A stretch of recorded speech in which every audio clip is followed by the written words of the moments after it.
Bura Gəncənin şərq hissəsində yerləşən Göygölün Xasabağ kəndidir. Bu ərazidə olan yaşayış massivləri, həmçinin ona yaxın olan bir neçə rayonun kəndlərində qəribə hallar baş verir. Qırmızı külək əsir, o rəngdə yağış yağır, hətta axan suların da rəngi bəzən qırmızı olur. Əkinçilik ağaçdır, əkirik. İndi bu il əkmişik, çox çəksə 2 il çəkər, 3 il. Ondan sonra başlayır quruma gedir, tozlanma yoxdur, meyvə yoxdur. Bu da yəni biraz söyüd ağacı səpirik, belə şeylər, meyvə ağacı əmələ gəlmir. Bu anormal hadisələrə səbəb sakinlərin Qırmızı Göl adlandırdıqları böyük bir kimyəvi tullantılar olan sahədir. Bura Gəncədən təxminən bir neçə kilometr aralıda yerləşən alüminium zavodun alunit və boksit tullantıları sahəsidir.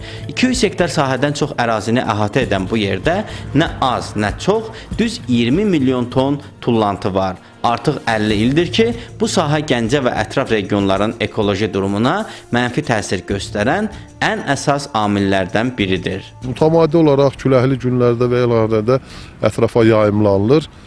Hətta asılı hissəciklər küləkli günlərdə düz stratosferə qədər qaldırılır.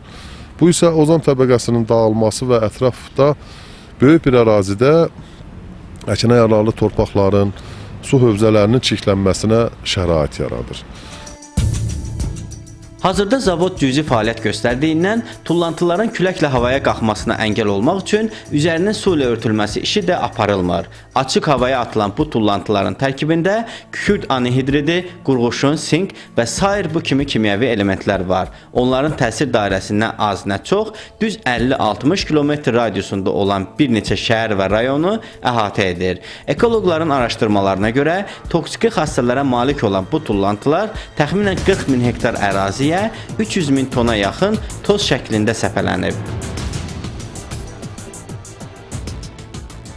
Biz Gəncə Regional Elmi Mərkəz, bizim deyək ki, bir neçə mütəxəssislər Gəncə İcra Hakimiyyəti ilə birlikdə bu məsələ ilə bağlı öz təkliflərimizi vermişik. Bu məsələ dövlətdə müzakirə olunur. Bu işə artıq deməli Fövqəladə Hallar Nazirliyinə həvalə olunub. Ekologiya Nazirliyi ilə birlikdə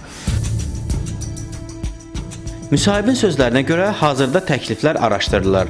Onlardan daha effektlisi seçilərək hövzənin ətraf mühitə vurduğu zərər azaldılacaq.